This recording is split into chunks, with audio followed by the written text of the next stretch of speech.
Welcome to Apple's Video Magazine. I'm Carol Weisheit, Early Childhood Resource Specialist at Illinois StarNet Regions 1 and 3. Today we are going to examine the topic of children's behavior. What does it tell us, and how do we respond? We know there are many factors that influence a child's behavior, including temperament, parenting style, developmental level, and special needs. But have we thought much about how we influence a child's behavior? What do we invite from children with our actions and our words? Do we invite cooperation or a sense of community? All children want to experience a sense of belonging and significance. But what happens when they don't have those feelings? Join us as we examine our behaviors and how what we do may just influence how a child behaves.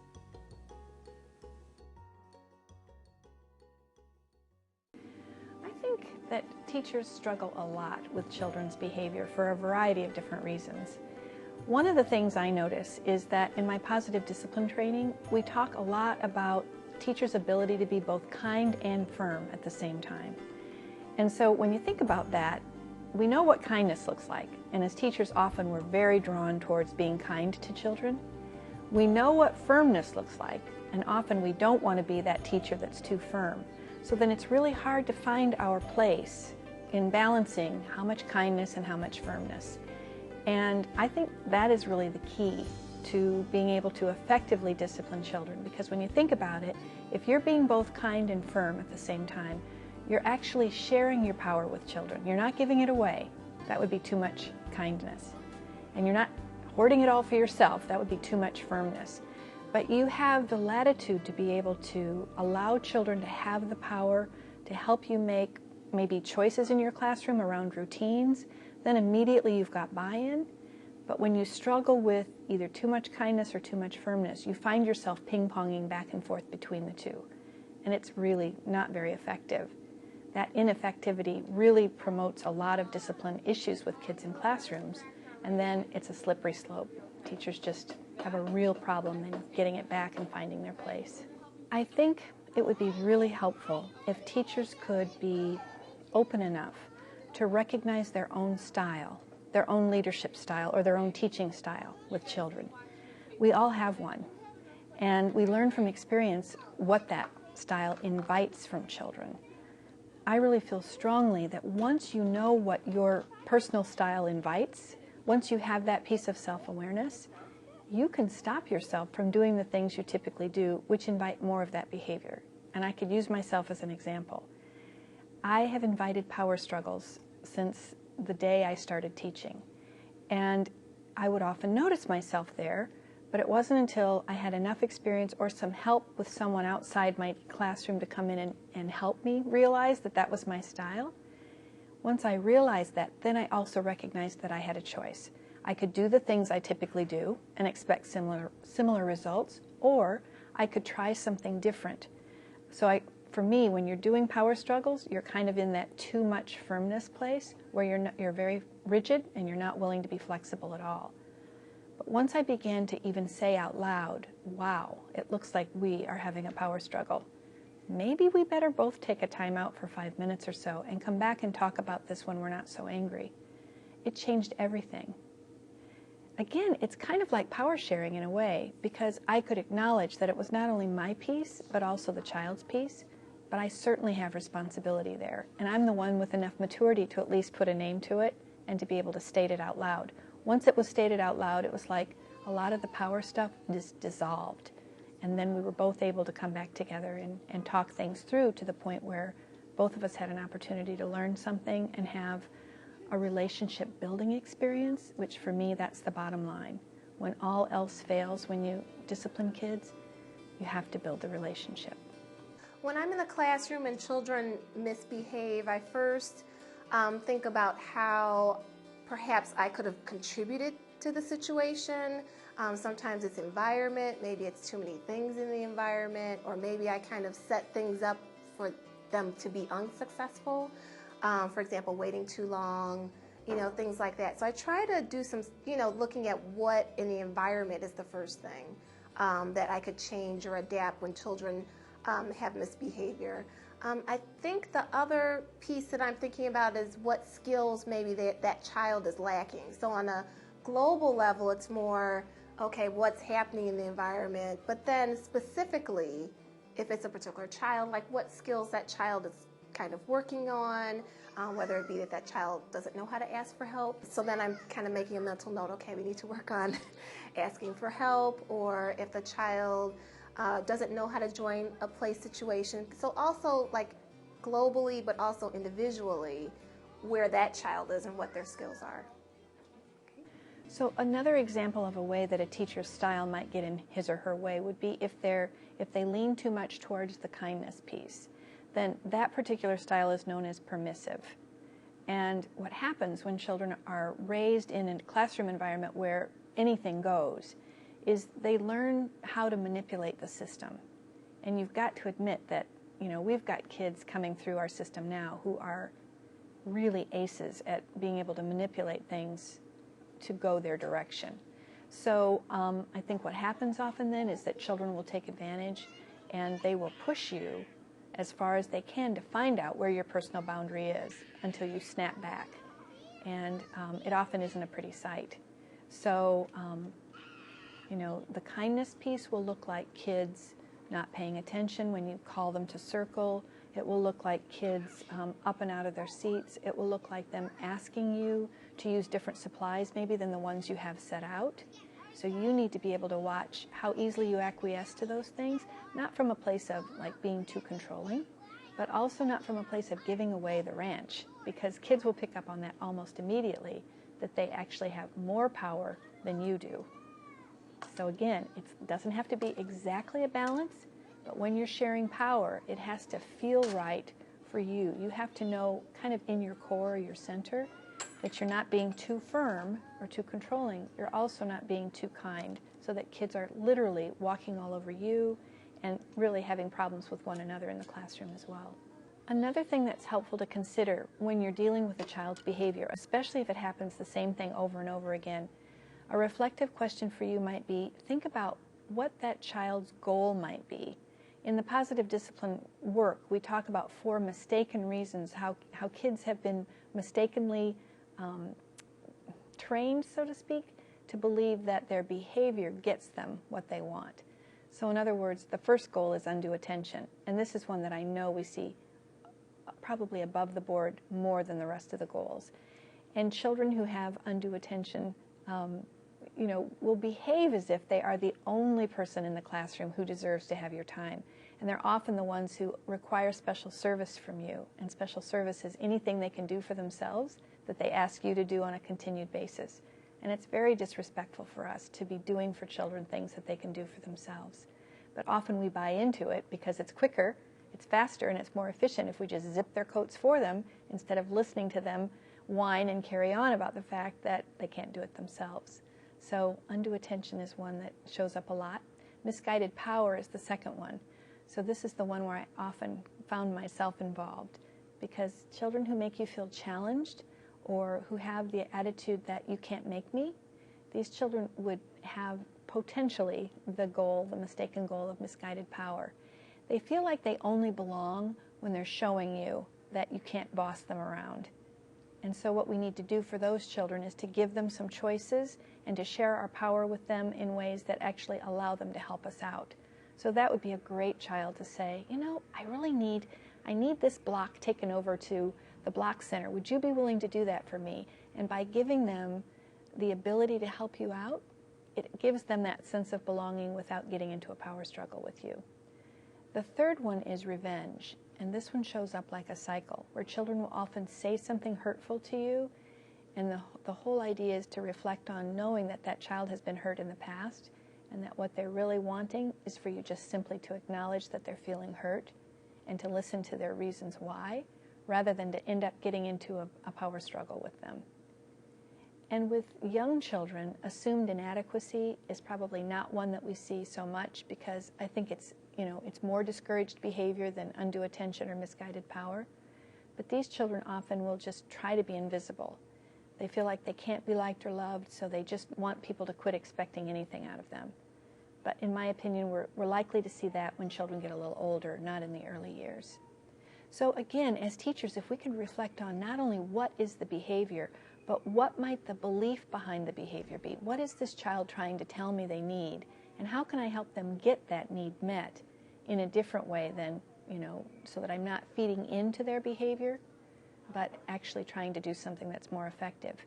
And for me, the bottom line here is always to encourage a child, to build a relationship with that child so that there's trust between the two of you. My guess is that many 18-month-old or 2-year-olds would be able to at least participate with you if you were having a respectful conversation around, I'm feeling too angry to talk with you about this right now. Clearly, as children get older, you can have that conversation with 3s and 4s.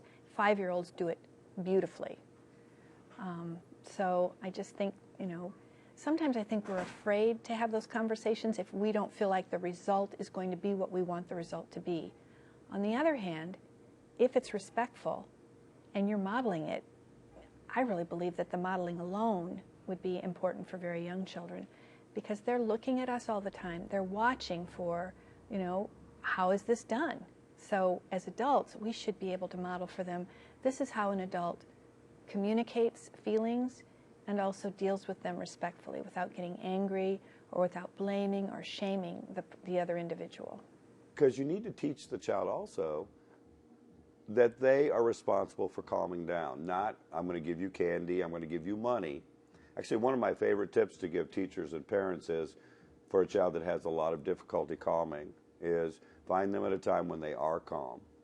Get out a big poster and a big magic marker and say, I'm going to make a list of things that you can do to calm yourself down, because I've seen that's a problem. Now, you tell me, what are the things that work for you? What helps you? And sometimes the kids give you things that maybe are inappropriate for the list, but you go ahead and you put them on there.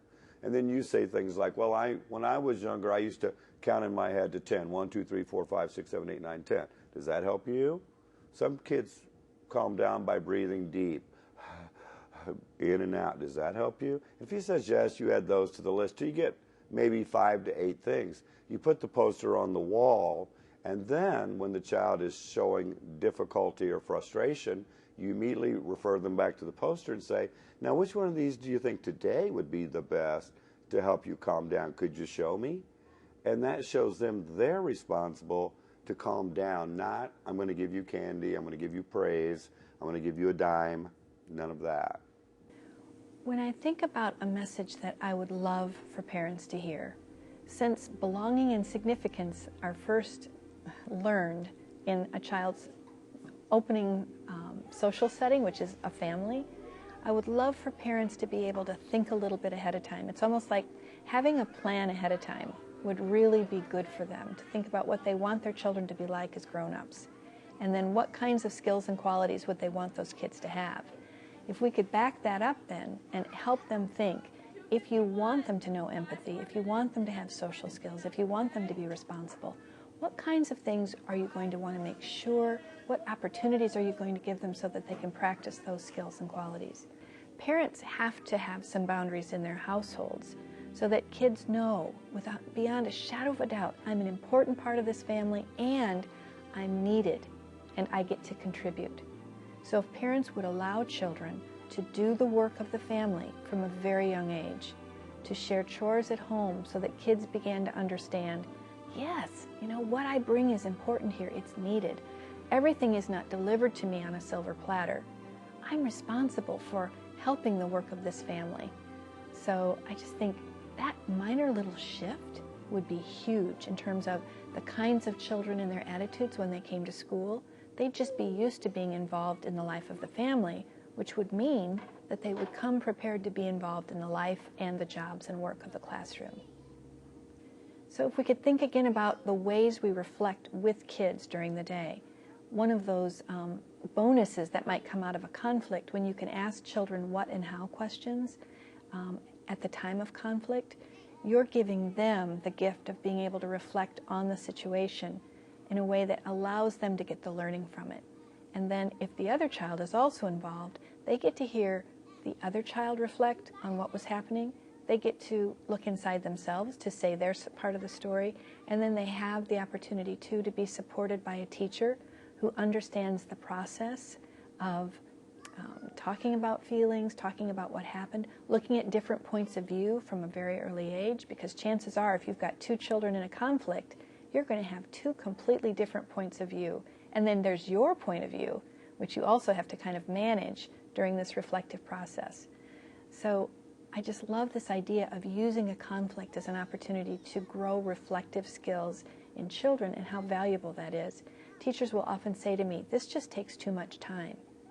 And I often say, you know, if you will invest the time in this process in the beginning, chances are you will be absolutely amazed at how quickly kids will be able to do this really relatively independently. And then when you get to sit back and watch them solving problems themselves, I don't think there's any greater feeling in the world. Often we think of children's behavior as something negative, when really I think it's more inconvenient for us as adults because we have a plan for the way we want things to work, and we just wish kids would do it. In reality, they don't have the judgment skills yet. They don't have the development to be able to do what we want them to do, because that's their job right now. They're learning how to do that stuff. And so if we could look at a conflict as simply a set of circumstances that just require our intervention in a different way. We don't have to solve it for them. We don't have to fix it. We do have to be present. And we do have to have good modeling skills and other tools that allow them to begin to talk about what's at issue, so that they also learn to hear that, and they begin to learn cause and effect. When I do this, here are the consequences. It makes someone else cry, or it means my teacher is going to come over and we're going to have to solve the problem. Because one of the rules in that classroom was, if you're part of the problem, you also then are part of the solution. We all understand the power of timeout, and it's probably the most used discipline tool in the United States. It usually sounds like, you go over and sit down on that chair, and I don't want you to move a muscle or come back here until you are ready to apologize to me. I'm your teacher, and you should respect me. That's not the kind of timeout I'm talking about. The premise for this one is that we all do better when we feel better. So when you think about it, when we ask kids to go over and sit down and we're shaking our fingers and we're using that tone of voice, what do you suppose they're going to be thinking when they're sitting on that chair? It's like, how many kids do you think are going to be thinking, oh, I'm so sorry. I can't wait till my 3 minutes are up so I can go apologize to my teacher. I'm guessing not very many.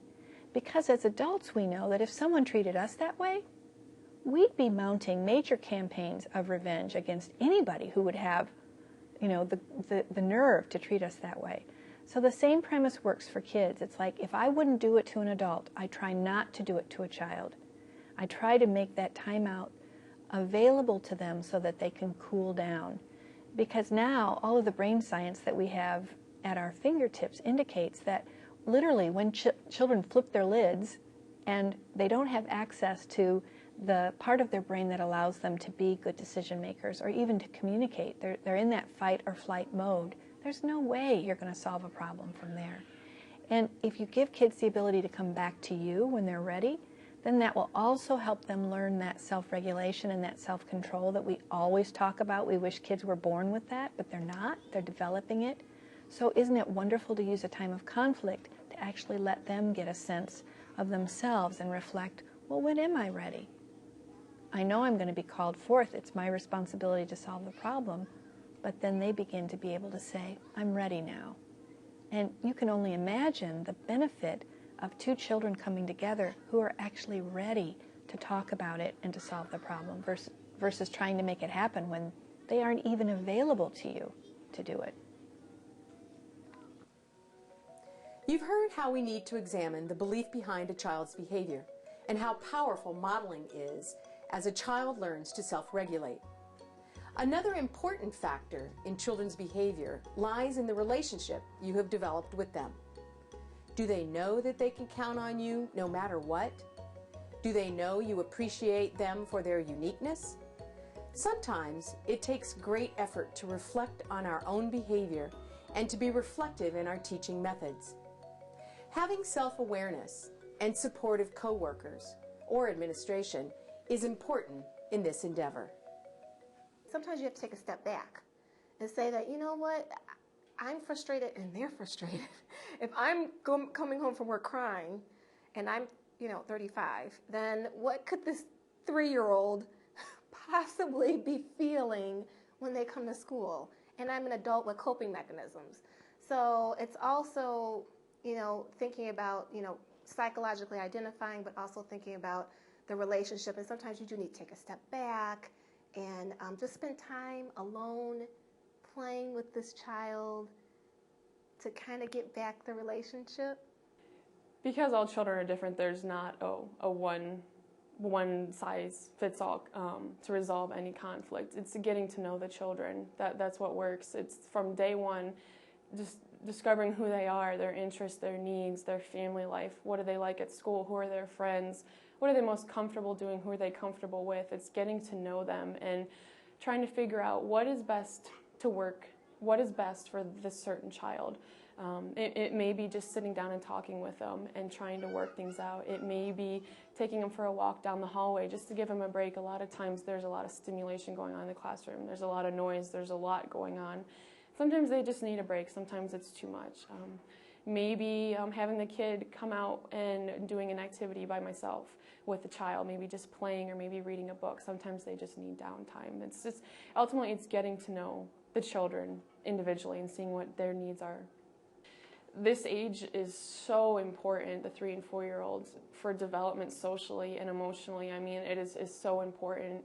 And I just find that just getting down to their level, and even if it's a simple hug or a high five or, something, a pat on the back to get them to know that we care and we're here for them. There are times when I go in, and the complaint of the teacher is a problem that really shouldn't be a complaint, because it's really only a problem for her or for him if they're the teacher. It's not a problem for the rest of the class.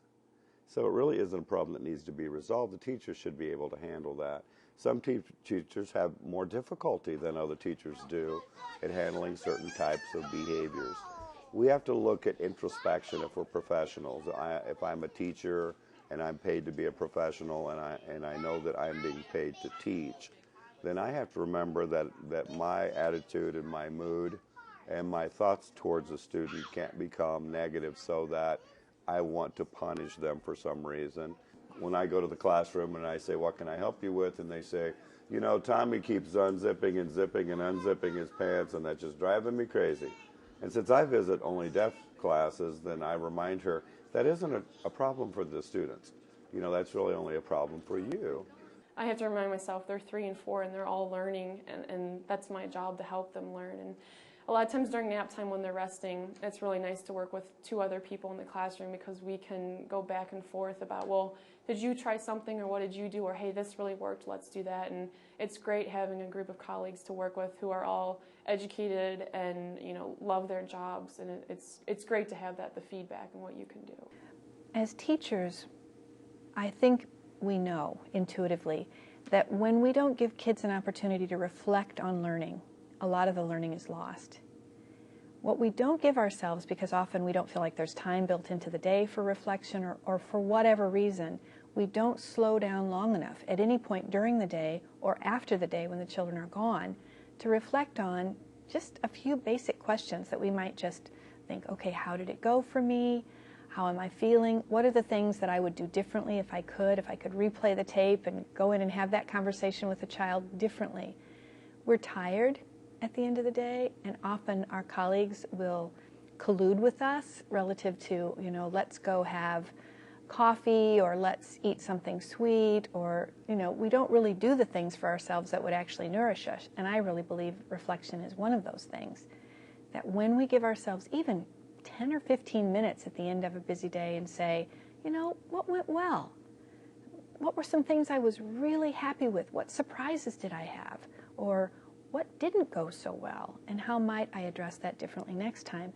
Then we have an opportunity as teachers to actually get the learning from the day, versus just letting it repeat itself the next day and the next day and the next day, which then just sets up not only bad habits for kids, but also bad habits for teachers, where we're just blaming them for their behavior and wondering why it never changes, when we haven't been professional enough to step back and reflect on, what's my part in this? There was a time when I did really change and kind of made a switch in how I looked at challenging behaviors or conflict. Actually, it was situation because I kind of naturally, I didn't have a lot of issues because I think some of my disposition helped me a great deal until I had a child where I couldn't relate to him psychologically. I could not figure out what are the triggers behind the behavior.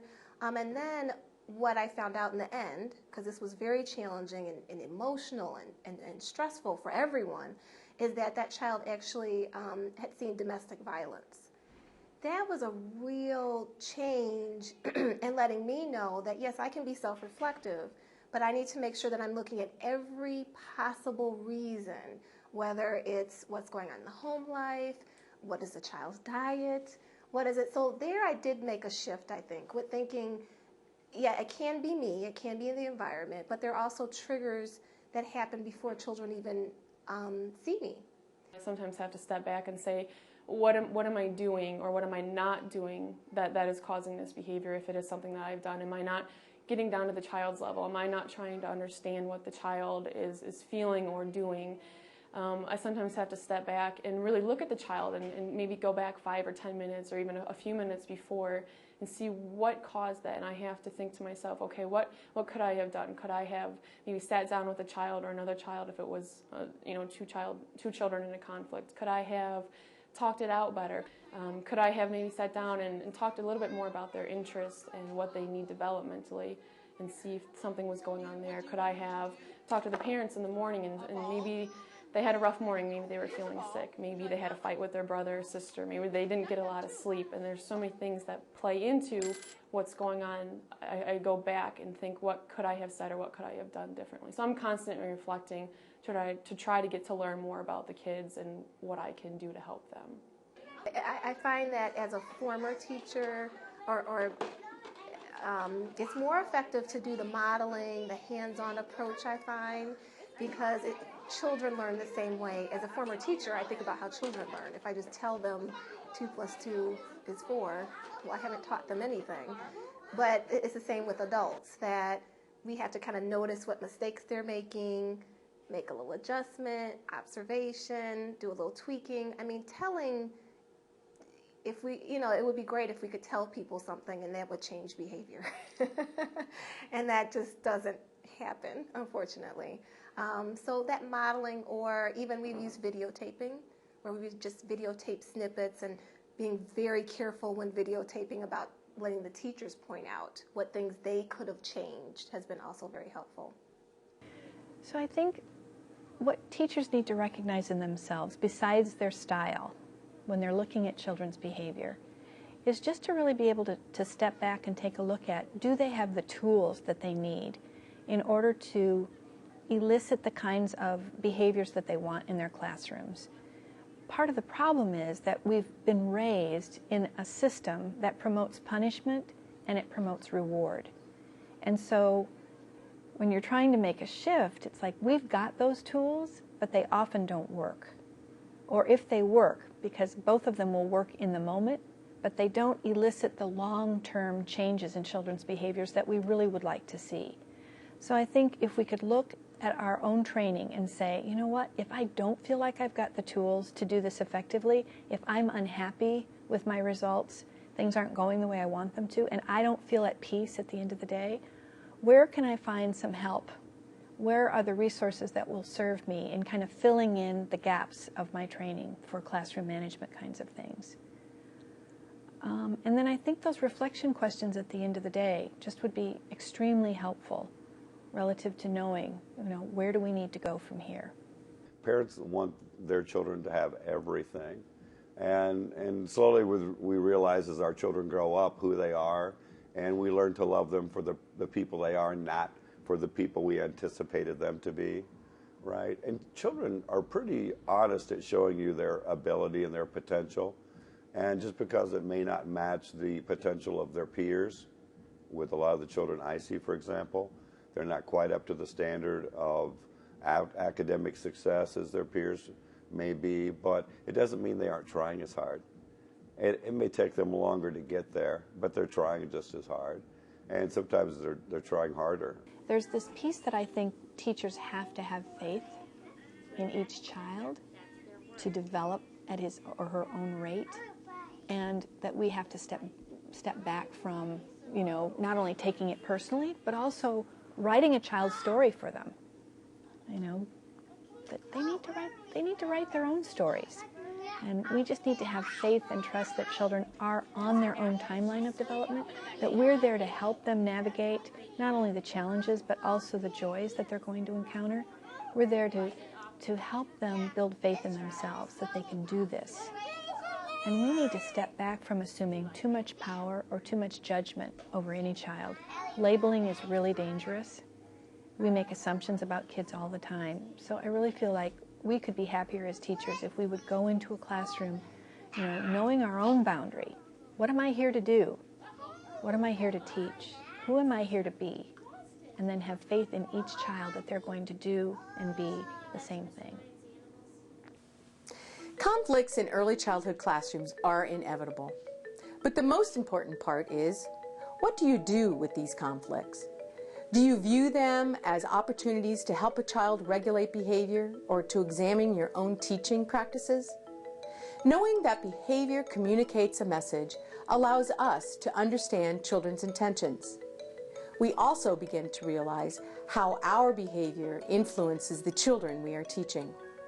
With that knowledge, we can make changes that will have far-reaching effects.